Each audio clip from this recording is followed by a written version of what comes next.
नमस्कार मित्रांनो, आजचा जो आपला विषय आहे की कालच माझ्याकडे एक पेशंट आलेला होता इनफर्टिलिटीसाठी म्हणजे वंध्यत्वासाठी. त्यांनी बऱ्याच डॉक्टरांकडे ट्रीटमेंट घेतलेलं होतं, पण तो इथे एका डॉक्टरकडे गेला आणि त्याला माहीत पडलं की आपल्या वीर्यामध्ये शुक्राणूची जी संख्या आहे ती एकदम अजिबात नाही आहे. म्हणजे त्याला ॲझोस्पर्मियाचा आजार होता. तर ॲझोस्पर्मियाचा जर आजार असेल तर त्या ट्रीटमेंटसाठी तो एका IVF सेंटरमध्ये गेला आणि IVF सेंटरवाल्यांनी त्यांच्याकडून 1.5 लाख रुपये घेऊन IVF करतो असं म्हणून त्याच्याकडून 1.5 लाख घेतले. पण माझं मत असं आहे की ॲझोस्पर्मिया जर तुम्हाला असेल तर तुम्हाला IUI करणं गरजेचं असतं आणि ती इतकी महाग प्रक्रिया नसते, स्वस्तामध्ये होते की त्याच्यामध्ये आम्ही फक्त डोनरचं स्पर्म घेतो आणि डोनरचं स्पर्म आपल्या पार्टनरच्या गर्भाशय पिशवीमध्ये 14व्या किंवा 15व्या दिवशी आम्ही सोडतो. तर याला मी IUI इंट्रा युटेराइन इन्सेमिनेशन असं म्हणतो. तर याच विषयी आज आपण थोडक्यात माहिती घेऊया की IUI काय असतं, केव्हा करायला पाहिजे, कोणी करायला पाहिजे आणि कुठं करायला पाहिजे. या सगळं विषयी आज मी तुम्हाला थोडक्यात या व्हिडिओद्वारा मी माहिती देत आहे. मी आहे डॉक्टर उमेश.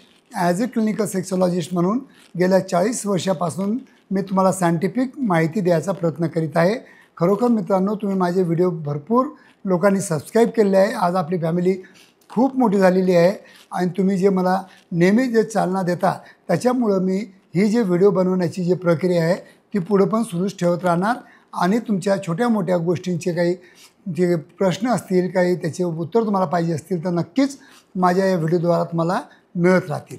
तर मित्रांनो, आजचा जो आपला विषय आहे की ऑलिगोस्पर्मिया आणि ॲझोस्पर्मिया, शुक्रजंतू कमी असणे किंवा अजिबात नसणे, ही खूप पेशंट वाढलेली आहेत. कारण की डे बाय डे इनफर्टिलिटीचं म्हणजे वंध्यत्वाचं पण प्रमाण खूप जास्त वाढलेलं आहे. त्याला आपणच कारणीभूत आहोत की धावपळीचं जीवन, त्याच्यानंतर म्हणजे आपलं जे आहार आणि आपली जीवनशैली याला कारणीभूत आहे. तर मित्रांनो, ऑलिगोस्पर्मिया आणि ॲझोस्पर्मिया जर असेल त्याचं जर मेन कारण जर असेल तर तुमच्या शरीरामध्ये टेस्टोस्टेरोन हार्मोन लेवल कमी असू शकते किंवा तुम्हाला लहानपणी काही इजा झालेली असू शकते, टेस्टिक्युलर इजा झालेली असते किंवा काही क्रिकेट खेळताना बॉल वगैरे लागलेला असतो. असे काही कारणं असतात किंवा जेनेटिक असतात किंवा हेरिडिटरी असतात. असे काही कारणं असतात की ज्याच्यामुळं आपल्याला ऑलिगोस्पर्मिया आणि ॲझोस्पर्मियाचा आजार होतो. मित्रांनो, बऱ्याच लोकांना, कमीत कमी 40% लोकांना आजच्या स्थितीमध्ये ऑलिगोस्पर्मिया असतो. कारण की पूर्वी जेव्हा मी काउंट करायचो तेव्हा 100 मिलियनच्या वरच काउंट निघायचं, पण आजच्या स्थितीमध्ये 20-25 मिलियनपर्यंतच काउंट दिसतं.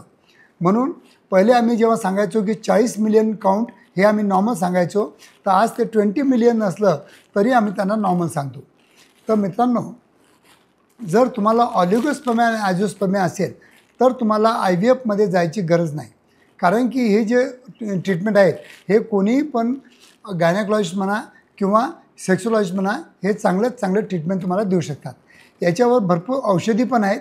जसं की माझ्याकडे मी आता सगळ्यांना L-आर्जिनिन देतो, ज्याच्यामुळं की टेस्टिक्युलर ब्लड फ्लो वाढवण्यासाठी या RG फ्लोची आपल्याला मदत घेता येते. 2 नंबरवर मी ट्रीटमेंट ठेवतो, नेहमी माझ्या क्लिनिकमध्ये उपलब्ध करून दिलेली आहे. ती आहे शॉकवेव्ह थेरपी. त्याला मी म्हणतो टेस्टिक्युलर शॉकवेव्ह थेरपी. ही पण पद्धत खूप छान आहे. त्याच्यामुळं नवीन व्हेसल्स तयार होतात, नवीन पेशी तयार होतात आणि जे स्पर्मॅटोजेनेसिसची जे प्रोसिजर आहे ती पण फास्ट होण्यासाठी आपल्याला शॉकवेव्ह थेरपीचा आपल्याला बेनिफिट भेटतो. त्याच्यानंतर काही लेझर थेरपीज आहेत. काही व्हेरिकोसिल असेल तर त्याच्यावर सर्जरीज उपलब्ध आहेत. पण व्हेरिकोसिल असेल तर ग्रेड 4 असेल तरच सर्जरी करा. ग्रेड 1 आणि 2 हे 90% लोकांना असतं, त्याला सर्जरी करायची गरज भासत नाही. तर मित्रांनो, जेव्हा केव्हा तुम्हाला इनफर्टिलिटीचा प्रॉब्लेम असेल तर तुम्ही डायरेक्ट IVF सेंटरला न जाता सगळ्यात अगोदर पुरुषांनी आपली स्वतःची वीर्य तपासणी करणं अत्यंत गरजेचं असतं.